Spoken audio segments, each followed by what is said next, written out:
Igwaning iba-ibang tawig di sa kinab-an, iba-ibang buhay, manlain-lain na istorya. Daina bag-o sa to ang istorya manungod sa pagtios, mga igwanon, manungod sa basura, hilang, asin iba pa. Kung kaya, samong ipapahiling ang bagong istorya na daing natataw-an ki atensyon dahilan kan sa indang kondisyon. Ang dokumentaryong ini ang mapahiling kung inano man baga ang buhay kan sarong bua.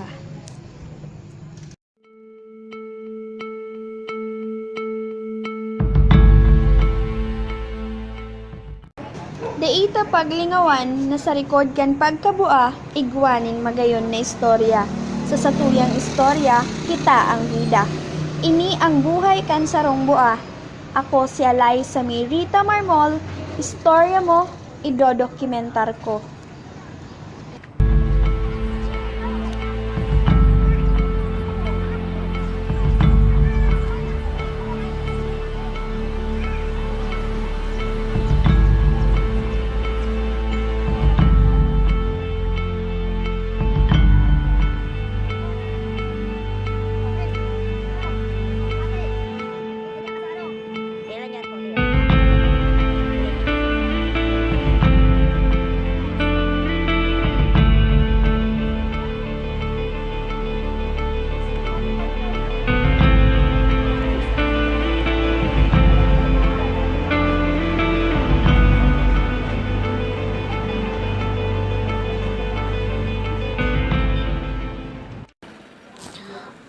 Ang buhay kang sarong bua, lakaw digdi, lakaw duman, di aram kung saan mapaduman.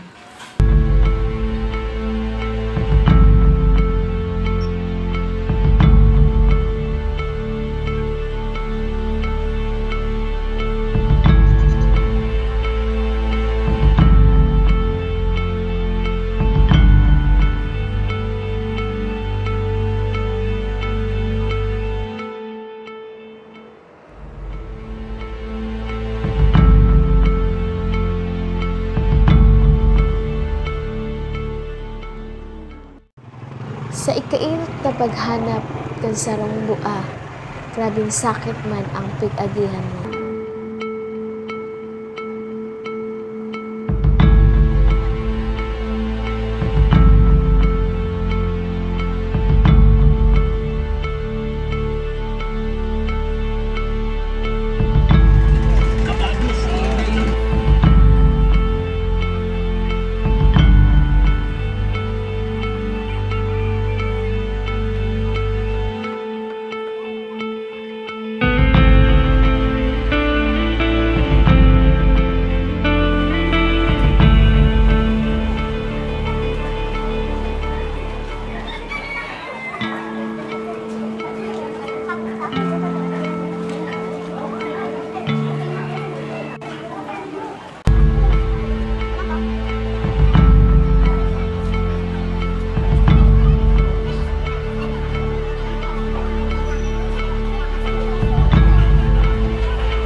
Tig-abot man kami ning sarong oras asin oranon. Hanggang sa nag-abot sa puntong ipaaga minasana ang paghahanap. Pero habang asa biyahe na kami, sarong bua ang nagdaokan atensyon sa mo.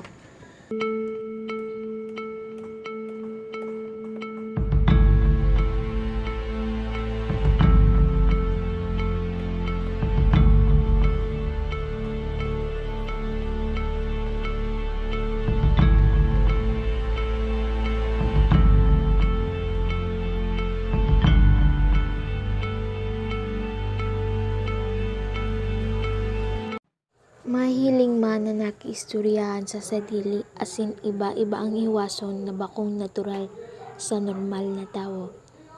Ini ang sakit na bigaagian kan bua. Di ta aram kung nakukulganda sinda. Di ta aram kung ano sa pagmati pati sa dili mong pamilya haharayuan ka na. Igwa maning mga bua na malinig paan ginawa pero inay si girly di ina talaga kaaya-aya. Hangop kan basura asin ang sulot minsan barasa na huruwa pa.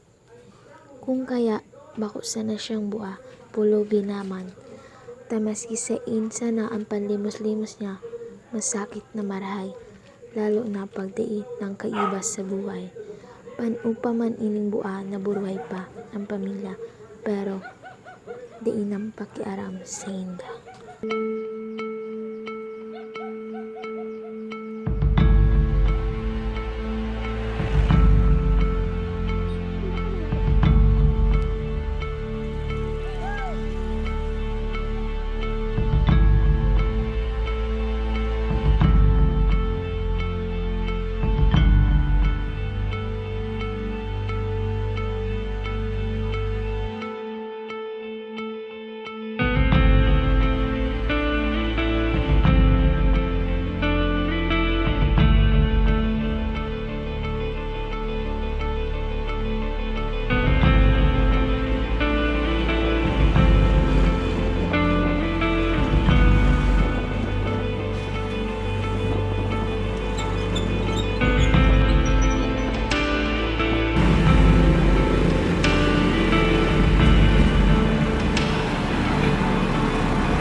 Sa pilang ardaw na pagsunod namo kay girly, sarong istorya ang nadiscover mi sa inyo.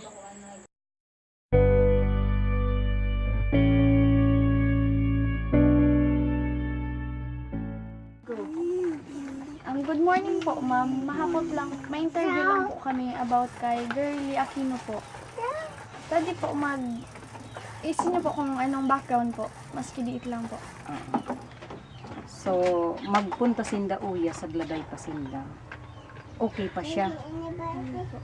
Hanggang kang dayagan na siya. Ito sinda ni. Igo siyang friend na adyan ga ilo sa tugang niya. Baging namuot siya duman. Baging naging tumboy na siya. Tapos, hanggang baging pagmahari baga sa babayi. Baging na iba na ang ugali niya. Yung babae po. Babayi, halos baging kaiedad niya man lang. Aduman ito sa tugang niya. Di baging siguro ang isikaso, babayi, baging family naman siya baga. Yung pala na umok siya. Hanggang siyempre, ninang ko ito, so ina. Pag nuga, kunyan siya, istorya siya ito nga ni si girly, baging lain na ang ugali. Hanggang piga iban nila sa church para ma-refresh sa inyang mga problema. Hanggang iniban nila ito sa babae sa Manila. Pag abot din naghari na sa babae. Siguro baging baging nasasakal na siya kaso baging masyado na istrikto. Pero siguro siguro talagang gusto ka sa babae na makarelasyon sa tumboy. Iyon na ito na baging kalain na ng niya. Minsan kapaytayam na siya. Pero di pa siya kapalalakaw ng alog kaan. Hanggang naghilang so ina niya. Ga-attender pa man siya. Pero talagang times na sigintayam niya. Pagkaganan ka so ina niya, iyon na gaano na talaga siya. O minsan dahil na siya baging na siya maisug na gapakulog na siya hanggang pati so ama niya napapakulgan niya.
dahilan kan sa inyang kondisyon.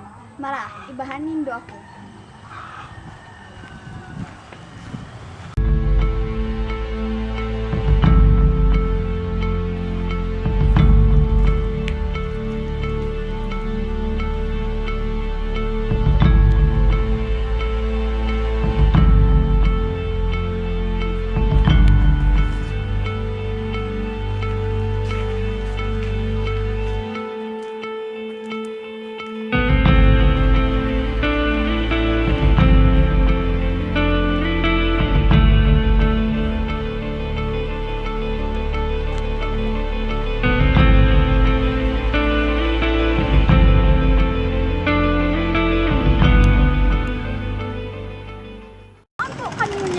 Para ipahiling sa inyo, inanuman baga ang buhay ng sarong bua. Saro sa muyang kaibahan maakting bilang sarong bua para maipahiling na mo kung paano baga itrato ng mga tao ang sarong bua. Dianarra? Ready? Ready. Tara.